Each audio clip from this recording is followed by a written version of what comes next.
Hi everyone, so I'm back to my regular day, and today's talk we're going to talk about the oil spill. So I don't know if, well, I figure by now everyone knows about the oil spill in the Gulf of Mexico by the oil company BP, the British company, and the thing about that is that it's not like we don't really always, it's not like oil spills aren't always happening. They do happen a lot often, but the problem with this one is it's that nobody seems to know when it's going to stop or when the company is going to fix it or at least put a cap on the well itself. Sure, they've tried 50 million methods. They wanted to put like a container over it and that didn't work because the water was too cold so it froze. And then they wanted to, they put a cap over it, and that collects some of it, as they say, but as you can see still, it's still going on. And the fact is, it's because it's water and there's wind, it just drifts and spreads and spreads and drifts, and it's just basically messing up the whole of the Gulf of Mexico area in America and around the peninsulas. I think that's what they said. So my thought is, why didn't the company, knowing that they have a lot of money actually, because when you're in the oil business, you tend to have a lot of money, why didn't they have a contingency plan for this sort of thing? You're a big oil company, number one, so, and you are working, in a very unstable kind of business because any day there could be an oil spill, there could be a fire, there could just be something. So why don't you have a contingency plan? And not even like a very small contingency plan for, the small little oil spills, but a big one. Example, this. They didn't have a contingency plan. They don't have a contingency plan. I don't even know if they have the money to fix this because their stocks are dropping. And with stocks goes money and investors, so what are they going to do? Nobody really knows. They say they have a plan, but it's like it's taking a while. And the fact that this is just messing up our environment more and more. And they're just dragging their feet basically. Like, think of something. Because even if they do cap this oil, well, now you just have tons and tons of oil just floating in the sea. Basically, that's now what you have.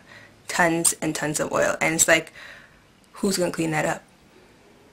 That's the first question. Who's going to clean it up? Number one.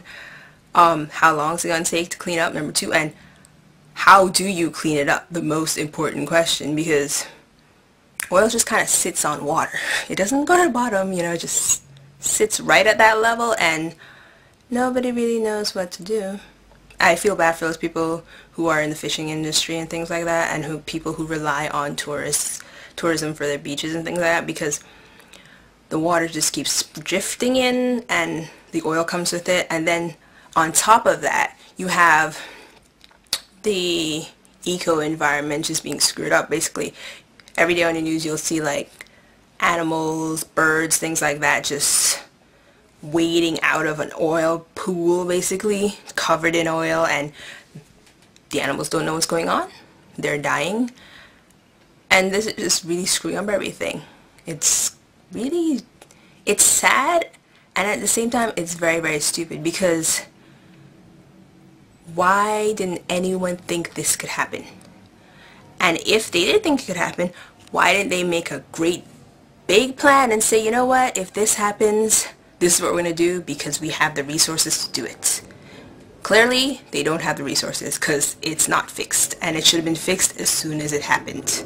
It's like a problem happens, you have your plan does it, and it's fixed.